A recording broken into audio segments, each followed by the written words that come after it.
Hello, everyone. Welcome to Willow Talk. Another week of Adam Peacock, Brad Haddin. How are you, Hads? How was your long weekend? Mate, it was good. I enjoyed the NRL Grand Final. High standard. Reece Walsh was... It's pretty good. He's electric. I'm disappointed the Raiders weren't there, but it's probably good for the ticker. So, yeah, true.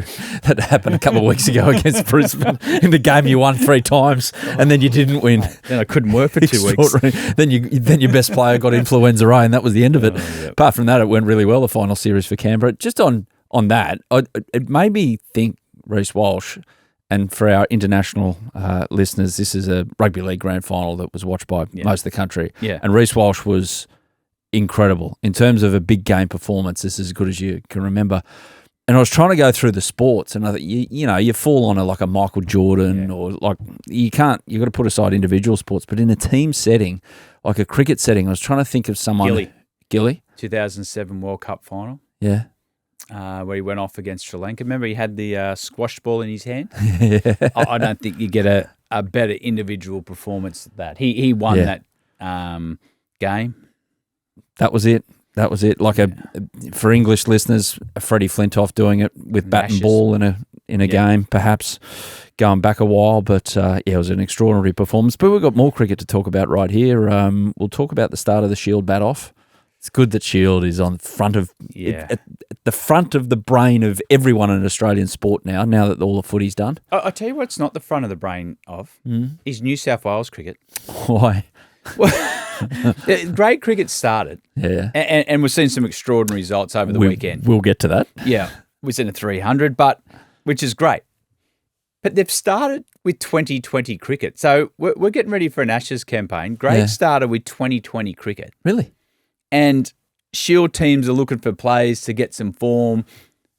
I find they started with T20 cricket. I find it that all your bodies don't work. To me, you'd be thinking about playing straight into your 2 days. Yeah, 2 days straight away. So you've got guys. If you need guys in form for Shield cricket, I don't know. I might be old school. Just to me, it doesn't make sense. It's another anti-bowler move, isn't it? Yeah. Like, you just don't give the bowlers a chance. They'd love to be bowling in September on wickets that aren't quite there yet, haven't had the sun that they need, if you know what I mean. Well, and then with the bowling stocks, and we know you need a lot of bowling stocks at the top end, so a lot changes. So you're pulling guys out of 2020 cricket to play 4-day cricket if they need to. To me, and there's an injury crisis, everyone tells me, everyone's breaking down.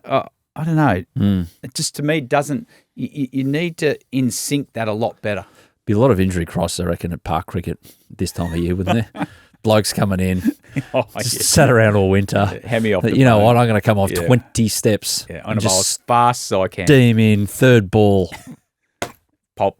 Twang! Like a guitar string just going. Yeah. As you drive past yelling out, how's that? Never. But I do slow down still. He says, that was a good ball. Yeah, that was a good ball.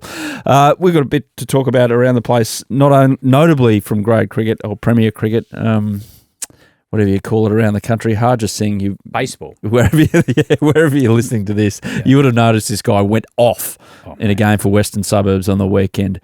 A 300 and a 50 over game. Yeah. He came in the 10th over, didn't he? Just before the 10th over. He batted at 3. Got 200 runs in. 4 dot balls to start as well. Mate, what's he doing? Mate, he got 200 runs in sixes. Oh, it's extraordinary. Mate, the word is they lost about 10 balls at Pratton Park. Pratton Park's not small. No. It's a good hit to get it out of the ground. Mate, I can't wait to have a chat to him, actually. He's done a Tim David in the Caribbean. Harjas Singh will be joining us a bit later on. We've got, of course, to talk about the Women's World Cup. Good first up win. Looked a bit dicey there early doors. I had a good look at this game. Yeah. Mate, Ash Gardner was outstanding, 115 off 83 balls. They're in trouble, the Aussies. 5 for not many, 5 for 100 odd. Yeah. So, mate, it's a good start that they got the result. Mm-hmm. And you've got that strong top order that you imagine will fire throughout the tournament, and it's good that Ash got them out of trouble because you don't want to lose your first game of World Cup. But they were in a bit of trouble early.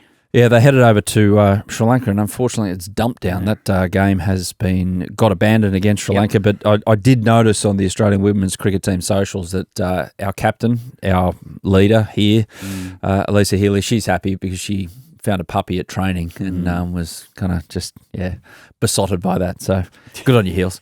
Priorities. RSPCA, outstanding. And we'll have a look at the T20 series. It was a kind of stop-start affair. Unfortunately, it rained in New Zealand. There's a shock. We'll talk about that. And Nathan Lyon is going to be along later. We've got his best 11. He chooses his best 11. Is he? That he's ever played Test cricket with. Hey, he's captain this week too. He is. Yeah. He's got a bit of captaincy to do in a tight game over there in the West. Now, make sure you check out our social media channels at Willow Talk Podcast on Instagram and TikTok, and check out the YouTube channel as well for our full-length videos, and leave a review on Spotify and Apple. There were plenty of... What was the one that we put up? There was so much... feedback. I'll put it that way. Gosh. Feedback about something that we put up on socials. It always is lovely, and our producer Joel does go on there to remind. But your blind ranking of your keepers, which we put up. You know, you put the 1 to 5 of your keepers. I hate that. There was a lot of love for Jack Russell. On there. Yeah. A lot of English listeners going, this guy was out, and it kind of got lost me. It was just before me. But as a gloveman, high quality. Yeah, mate. In a blind, it's hard to. You're hiding to nothing. You cannot win. No, I thought I was only lose. Yeah, I thought I was waiting for Heels to come in to put him at the top, but yeah, mate. Jack Russell was a pure gloveman. Yeah, it kind of surprised me how much love there was out for him, which was great to see. Can understand that though. Great to see. But I think his Instagram handle is actually more to do with his painting rather than cricket. So that's what he's known for these days. Quick word on the T20 series, Hads. Bit of rain about, but Mitch Marsh in the first one goes well. And then in the third one goes extra well, 103 off 52. Thanks very much. Australia win the series 2-0 with the middle one rained out. Power game works again. Mitch Marsh was outstanding, wasn't he? He finally got that 3 figures. It's eluded him for some time, but Australia continue with the power game. It doesn't stop. They've got a really clear mind on how they want to play. New Zealand at times were okay, but they weren't really in the contest. Australia blew them away, actually. So, yeah, it was a good result. Strange time to have a series. What I did notice out of it, take the result away, is Josh Hazlewood. He looked like he's building nicely for the summer, and he's one guy that he says he likes playing these games because the intensity jumps. Yeah. Instead of getting your volume in your net and your numbers, he likes it, these 4 overs, because the intensity of the match helps him get ready for obviously the Shield games you'll play and the first test. It was like a little high intensity, a hit session, rather than just going for a long 10K run. Oh, yuck. You'd be back soon once the ticker settles down. I'm getting close. It won't be a 10K run. It got too much head noise. I thought to myself. Listen to a podcast. Listen to Willow Talk. I can't run. Listen yourself back. No, that'll be... Speaking of head noise. Mate, I'll jump in the water. So if you are going to one of these 5 T20s against India, especially this T20 side of Australia, take a baseball glove for the crowd or something, because one's coming your way invariably. My call about Tim David going Burko with a bat didn't really get the chance because Mitch Marsh was so good up the top. But 2 weeks it starts, the India series, 3 one-days and 5 T20s. And some of which will be on the Triple M network, I think. You can listen to it. We're covering all those. Oh, you got the T20s as well? Yeah. There you go. Got your roster. Well done. Shield. So we're recording this midway through this opening round of Shield.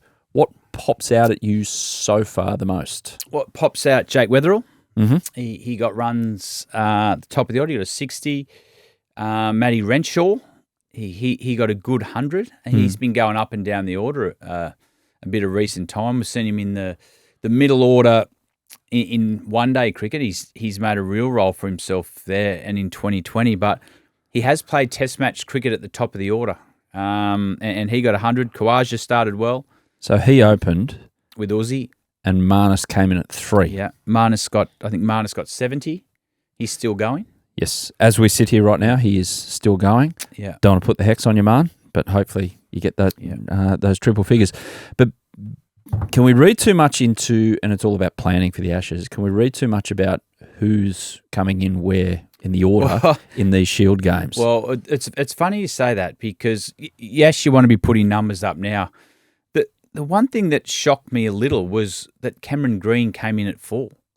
I thought he was building nicely in the Caribbean at number 3. Looks like he's going to be our 3 for the summer. That's what we understand. And I was shocked that he didn't bat 3 for WA.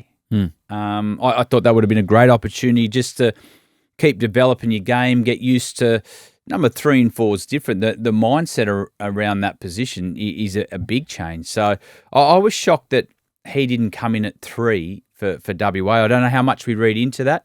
I know Steve Smith will be the 4 for the first test. Or will he? Well, I have no doubt that they're not going to move Steve Smith again. But I was shocked that Cameron Green didn't come in at 3. Go to the spot that, as I said, he went. He had a good taste of it in the West Indies. He made some good strides, and I thought the more time he spent there would be the better, not only for his development, but getting ready for this Ashes. So when you say it's totally different mentally, I'm guessing you're saying 3 and 4. 100%. Is it because at 3 you feel like you're actually opening mentally because you're watching every ball thinking that I could be out there? Well, you could be in 15 seconds. In 15 seconds or in 4 hours. At number 4, you can sort of have just your thigh pad on if a wicket falls. You can put your pads on there. So it's a big difference mentally coming in at 3 and 4. So, yeah, I was shocked that he wasn't first on the WA card at number 3. It's good to see him bowling, but only a handful of overs so far. That's all right. He's built into that. But, yeah, with where his game's at in the progression, I would have liked to see him come in and get more time at 3. Look, we'll have a full rundown later in the week of this opening round of Shield for a full picture on the bat off in the lead up. Nathan McSweeney, unfortunately, took 21 balls to get a duck. Unfortunately for Henry Hunt got 100. Henry Hunt 100. Lehman, his 4th 100 in a row. Yeah, Jake Lehman, who we had on the podcast. And if you listen to the podcast and you don't know it's Jake, it could actually be Darren. You seriously. Yeah. In terms of, I know Sean Marsh is going to look exactly like Jeff Marsh does now, but Jake Lehman sounds exactly like Darren Lehman now. I'm glad you didn't say look. Yeah. Could do. I don't know. Depends how many West Ends he has. It's been a big turnaround. Incredible. He was out of the South Australian team for some time, and to come back in now, made 400s in a row. It was a premiership winning season last year where he got most of them at the back end. So, mate, that's good numbers, 4 in a row. Yeah, so later in the week on Willow Talk, we'll delve into that a little more. We'll have another player in focus later in the week. We'll check on what the English are doing. Don't know, what would they be doing right now? Is it like the end of a long season? Do they put feet up, or are they on the indoors somewhere around their little island of theirs? They'd have different players at different stages. Like Mark Wood, I'd imagine he would be getting. I've heard that he's one player that doesn't need much cricket. Mm-hmm. He can get his rhythm and pace up and his volume he needs from bowling in the nets. And he's been out the whole summer, the whole English summer. So he'd be up and about training. Stokes would be making sure he's doing what he needs to do in the net to be fit for the first test, how important his role is. So it would all just be making sure once they hit that plane and get over here to Australia, they've got a full squad of players in the right mindset, the right load in their game to pick the first test team. Now for a special guest on Willow Talk, and this man had quite the Saturday. I thought I was enjoying my Saturday, Hads. Not like this guy. Harjas Singh. He went out there at Pratton Park in the west of Sydney, and he was part of a innings where Western Suburbs posted 5 for 483. And he got over 300 of them, 314 in fact, for the third highest score in New South Wales Premier first grade history. Harjas, congratulations, mate. Why? How? That's pretty simple questions we're going to ask you here, but that is an extraordinary knock. Well done, first of all. But, yeah, back to that one I just said. How and why? Thank you very much. Appreciate it. Not too sure actually how it just happened. I think after 100, I sort of just tried to hit every ball for 6, and they just kept going, and so I just kept swinging it, and then they just kept going. It was unbelievable. Never felt anything like it. You know what? That's the attitude that excites me about New South Wales cricket. We need kids like this, thinking like that, going out, looking to take the game on, and be a bit different. Don't pat the ball back down. Look to expand it. Look to go for 300. But what I like most about it, did I hear that your parents are superstitious and they didn't come and watch you? You might have ruined their cricket life. Now they'll never come and watch you again. Yeah, I did say that to the boys afterwards. I was like, after today, whatever happened today, Mum and Dad never coming to again. And like they're actually quite bad like that. Like even last year, I think during the quarterfinal, they came to one of our games, and like it's just like so unfortunate because it just happened on one of those days where we just got like, I think it was like 110 all out or something like that in a quarterfinal of the one day comp. And it's like, poor souls, like, they just thought it was their fault. And I'm like, that's just not how it works. Obviously, it's an extraordinary innings, but looking through your career, this has just been a natural progression. You're a World Cup winner. You've been in part of the programs with New South Wales right the way through. So, and a lot of the guys that you won the World Cup with are starting to make their Shield debut, but you've been in the system for some time.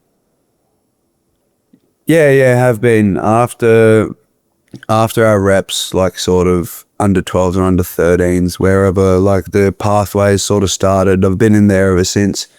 And it's sort of just been like a journey where you sort of don't realise that you can play cricket professionally. Yeah. And I feel like over the last couple years, it's actually starting to like sink in that I can try doing this professionally, and it's put some sort of external pressure onto it. Yeah. But this year I've sort of dialed everything back, and I've sort of learned how to enjoy the game again. And like I'm just having fun now, to be honest. Yeah, well, fair way of showing it at Pratton Park on the weekend. We'll get back to the innings in a moment, but mate, part of your story that I love is the fact that you switched as a kid from right hand to left hand.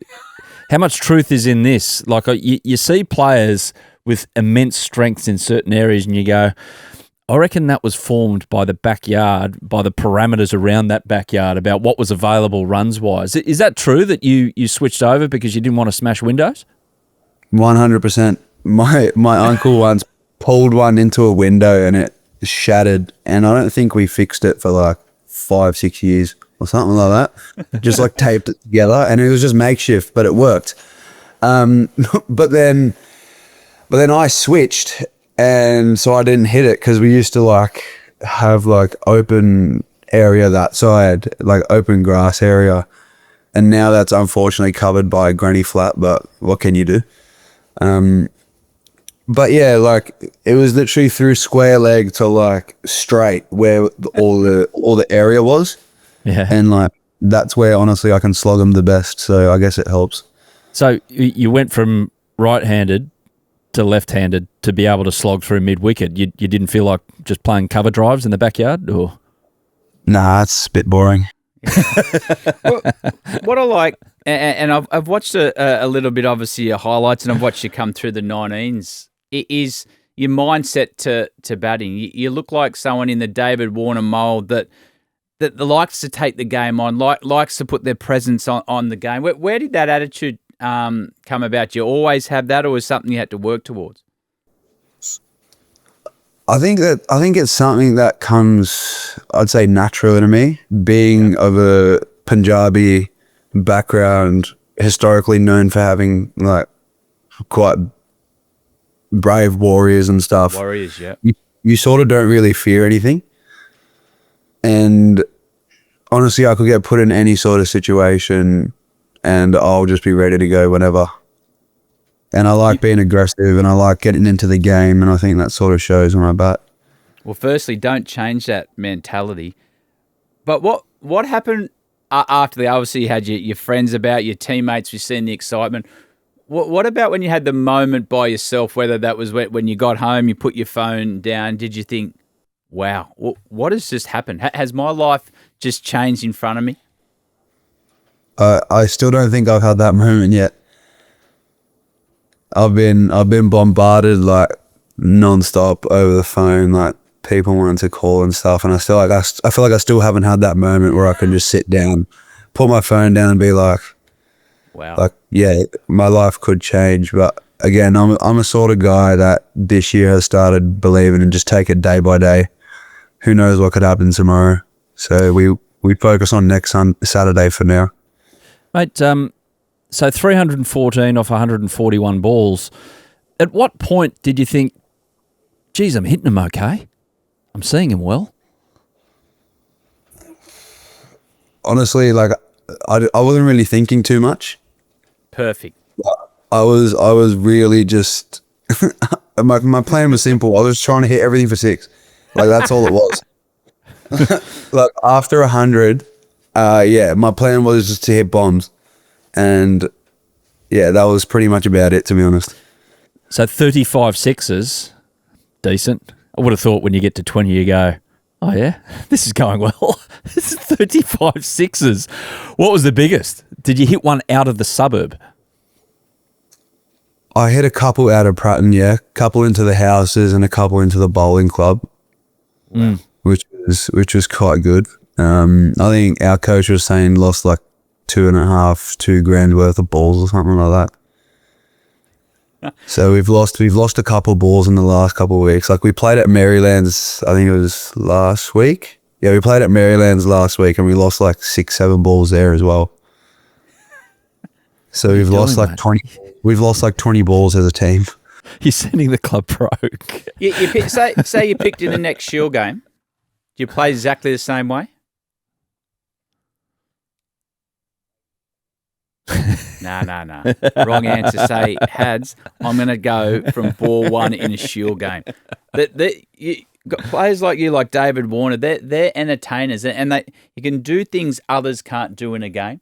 And with talent like this, you got to say, you know what, you play what's in front of you, because what you can do is you can build teams around that sort of style. Yes, you got guys that can bat long periods of time, but to have guys in your team that can actually win you the game in an hour and a half, it changes everything about how you set up your game. So I'd let you have that answer again and say I would go after the second ball. I wouldn't change a thing. Yeah, good boy. Hey, last one from me, mate. Who, this is an extraordinary innings, and obviously you've got headlines all around the cricket world, but who keeps your feet on your ground? All my mates. Like, even yesterday when I was celebrating with the lads, I was getting hosed. Like, genuine. Like, it's all your mates that sort of keep you grounded always. Like, my parents, my family, my sister, like, all the people that I keep close to me always tell me to stay humble and stay down to earth, because you never know when life's going to change. But I think my mates are probably the biggest ones, because they're always like, mate, you're the same bloke to us. Like, it doesn't matter. Like, I'll get hosed after that. They were like, oh, well, you could have scored 400 and you're 140 balls. Like, so, well, open with me and I will. Yeah. What's the dream? Is it an IPL contract? Do you want to play Big Bash, or is the baggy green still right up there with your priority? I still don't think I've worked that out yet. Yep. I still haven't like, again, processed what happened 2 days ago, and I think I sort of haven't really gotten my mind around that yet. There's not something I can answer, but again, the baggy green is just such a prestigious thing in cricket. Like, if that comes your way, you're not going to say no. So I'd say is the end goal for every kid playing cricket in Australia. You Sixers or Thunder?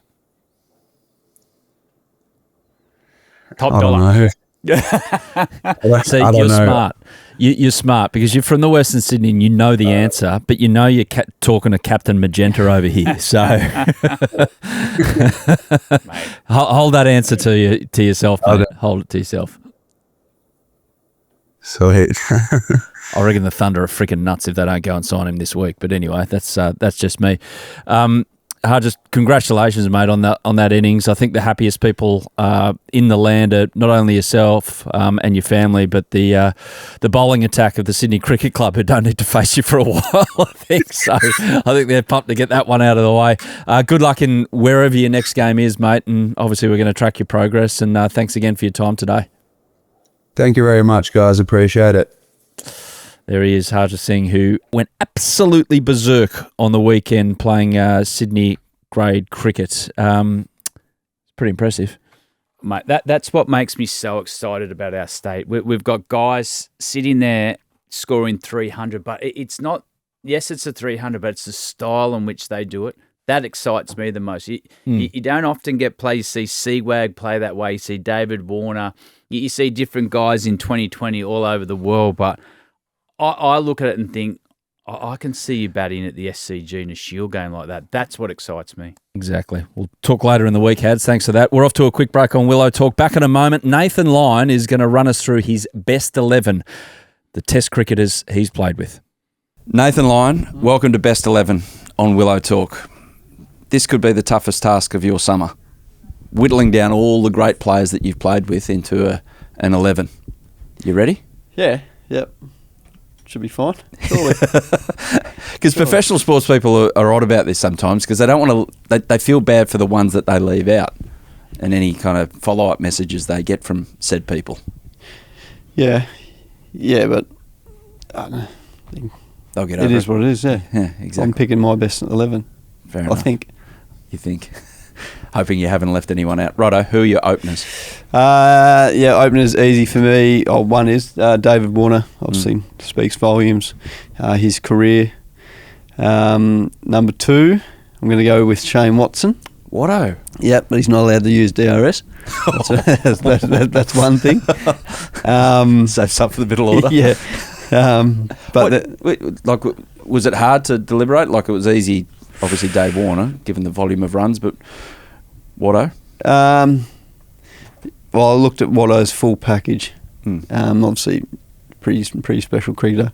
When you look at the whole package, and I'm not taking any injuries in the count. Everyone's fit and healthy to go. So he's obviously a decent bowler as well. So I think he took about six for in Cape Town once to win us a game, which was pretty handy.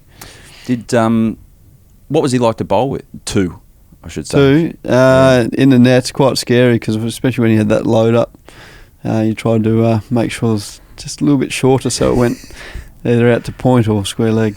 Didn't float too many up to him. No, I tried not to. No, because we laughed about the DRS thing. I reckon his reputation is just an edge taken off it because everyone thinks, Watto review straight away, but they forget how good a cricketer he was. Yeah, no, he was a special cricketer. He was extremely talented and had immense power behind. He's up there with one of the hardest hitting cricketers I've come across.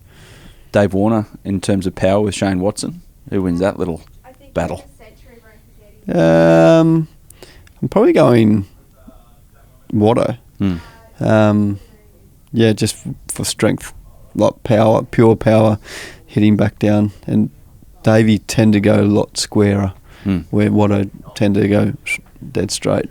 Not great for a bowler. Did you ever see it in nets? Everyone had to kind of take cover. Oh no, I've seen a few people get cleaned up, not by Watto, but it's not pleasant. No, wouldn't imagine. Number 3, first drop. Ponting, easy. Picks himself, doesn't he? Yeah, 100%. Say no more. Unbelievable brain, cricket brain. Tell you one thing, I haven't put a little captain sign there. You haven't? No. Not yet? No. You got a little twist for us? No, I just thought about it then. I was like, shit. No. I'll get to it at the end. Okay. Well, 2 important things at the end. It's captain, but more importantly for Willow Talk is the 12th man, but we'll get to that. But Ponting 3, I mean, you came in at the end of his career. What kind of, not initiation, but integration did he help you with getting this side? Punter was incredible.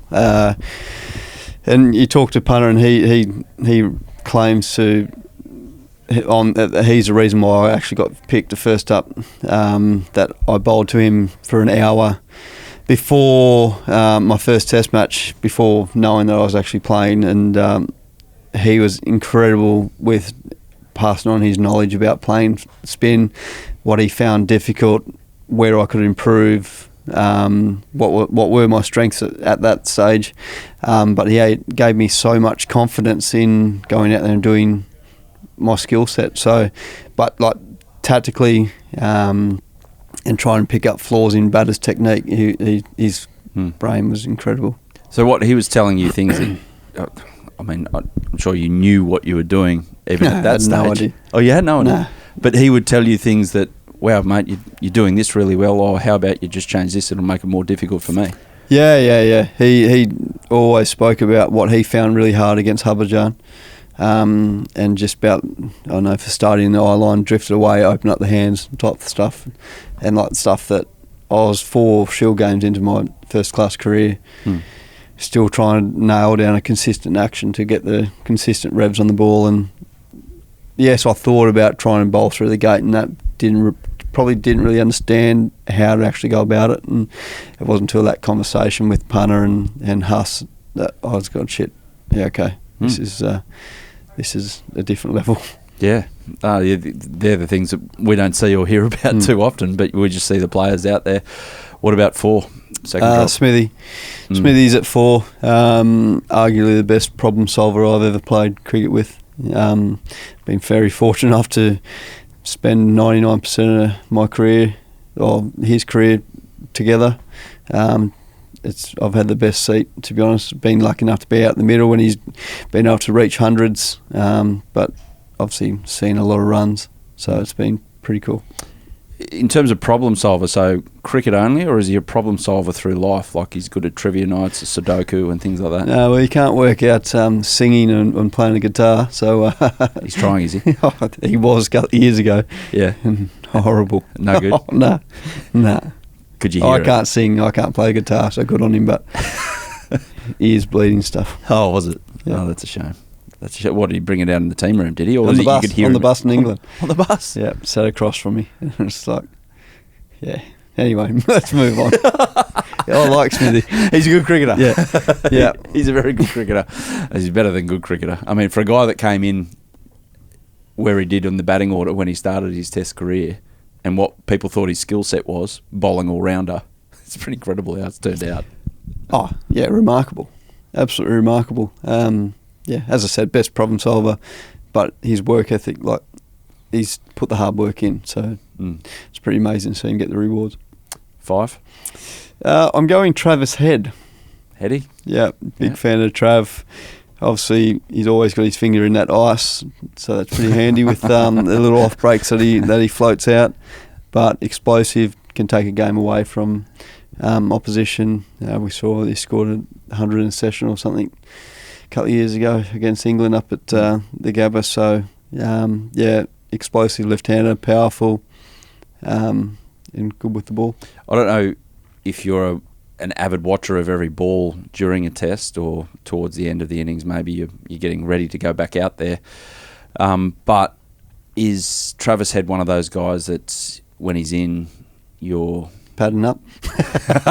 Either that, if it's late in the day, or coming out to watch in the viewing area all the time? Yeah, it's one of those ones where you get drawn to going out and watching because, one, you don't know what pace it's going to be, the flow of the cricket's going to be at, or what's going to happen, some type of thing. So it can be quite nerve-wracking being the next guy or 2 guys after Trav, because especially when you got Trav and Alex, they tend to play a similar way. So it can be hard watching, but enjoying, but hard watching in the sense like, shit, I'm in next. Yeah. So like your heart's gone through the roof, but yeah, it's okay. Number 6? I'm going Mike Hussey. Mr. Cricket. Yeah. Mike Hussey, incredible guy, firstly, unbelievable cricketer. And what did he play? 70-odd Test matches in a row, and his career probably took him a little bit longer to debut with obviously playing in a strong era of Australian cricket, but he was incredible when I come into the Test team, and he's the leader of the team song, so I had to put him in there. Oh, he's got the song in this? Yeah, 100%. Yeah. So have you met many people as enthusiastic about cricket and Mike Hussey? Yeah, I've met a few. But what amazes me is how much or how big his nerves were when he was out in the middle. I remember batting with him in my first Test match, and he was on 60 or 70 odd, and like he literally said to me, he goes, "I actually don't know when I'm going to score my next run." And I'm like, "You're asking me, mate? I can't bat on debut in spinning conditions, foreign conditions to me." And the next minute he's reverse sweeping, and like just incredible cricketer. Who, by the way, out of that top six, who's got the best chat in between overs? Like in terms of, just general chat. Smithies tells me where to go. Warner didn't really help me when I batted with him. He just told me a couple of times, well, I'm just going to have to wear some. Okay, excellent. Only batted with Ponting for about 5 balls. Yeah. Still one of the highlights of my career. Who got out? I did. I was night watchman for him when his last Test match, and I was so nervous about running him out. Oh yeah. You just drop one on your feet and go. Yeah, yeah. But then I nicked Dalestone and got out. But, well, if you're going to go, you're going to go to him. Actually, no, I didn't bat with Watto. Yeah, not many. Not great chat. The chat comes later in the innings. Travis would be interesting, wouldn't he? I can't recall if I batted with him many times. Pretty laid back kind of guy. Oh, they're all a little bit different when they're on. Yeah. And someone's sending some down at 145 Ks consistently. That's probably fair enough. Yeah. 7. Here we go. I'm fascinated to hear who's got the gloves. Yeah, I'm going Tim Payne. Painey. Yeah. Sorry, Hads. Shout out to Hads. Yeah. No, I'm going Painey. He's just quit the podcast. Yeah. I've got nothing to do with the podcast. You want to co-host now? Yeah, Painey. Painey, his gloves were incredible to bowl to. Yeah. And so I've been very lucky with the keepers I've bowled to, if I'm being brutally honest, and not trying to suck up the Hads or anything like that. But it was a hard choice between Haddin and Painey for me, just with the quality of gloves. And I've always said that I'll go off the sound of the gloves when the ball's been taken, and Painey was exceptional. And he's taken some incredible catches off me. Yeah. No, you I'm had that great I'm not connection. playing, so... Oh, you've left yourself out. Yeah, 100%. A little precursor to what's ahead. Just on those two that you mentioned, Painey and Hads, obviously handy with the bat, more than handy with the bat, exceptional with the gloves. But if you wanted one of those two gentlemen to get in the mind of the batter when they're standing up to you... No, they're very similar in that sense. Who are you taking in that battle? Very, very similar. Hads is probably more to the mark. Confirm. Yeah, where we wanted to take the banter, where Tim was quite witty and humorous. Yeah. But they both had their way. They're my two favourite keepers to play with off the back of that, because I feed off that. I like getting involved in that stuff. Bit of fun. Is there ever a time, I don't know if you can pluck one out here without notice, but was there ever a time where they've said something and you've actually noticed the change in the batter and you've gone, okay, this is a little door opening here? Yeah, Hads at the MCG. Jono was bowling against India, and Hads brought me into it, and we were just talking to Virat a little bit, and Virat, you could just see his intensity just went up for the next 15 balls and tried to hit every ball for 4. But if we didn't get him out in that 15 balls, well, you're cooked. Yeah, and to his credit, he went on to get 100. But great work, Hads. But you could see the people they get tense up, and I've seen it with Johnson and KP and all that. In the Ashes in 2013-14, so. But those stories are obviously well back in the day. Exactly. Alex doesn't say anything. No, he's too nice, isn't he? Yeah. Do we need some training in that regard? I've tried. Failed. He's on the podium probably, Alex Carey as well. With that, so tough choice 7. What about 8? The bowlers really, 3 of the bowlers speak for themselves in my eyes. Camo, Stark, and Josh are my 3. Off the top of your head, how many Test wickets have you taken, all 4 of you together, in terms all of 4 total? You haven't taken all of these in the same No, the four of us playing together, but total. I reckon it's around 1,565. Three off. 3 off. I think, unless I got my calculations wrong, which is possible. Yeah, right. No, so around there, I reckon. You bang on. So the three boys. Yeah, speak Cummins, volumes. Hazelwood, Stark. Are they the three of them? Are they pretty similar units to when you first met them? Because obviously from all different areas, it would have been pretty young. No. Oh, Starkey is. The other two, geez. they've definitely changed a lot. But, yeah, I try and make sure I try and keep their feet on the ground and all that, but it's pretty hard with a few of them. Pat and Josh you're talking about here. Yeah, especially those two.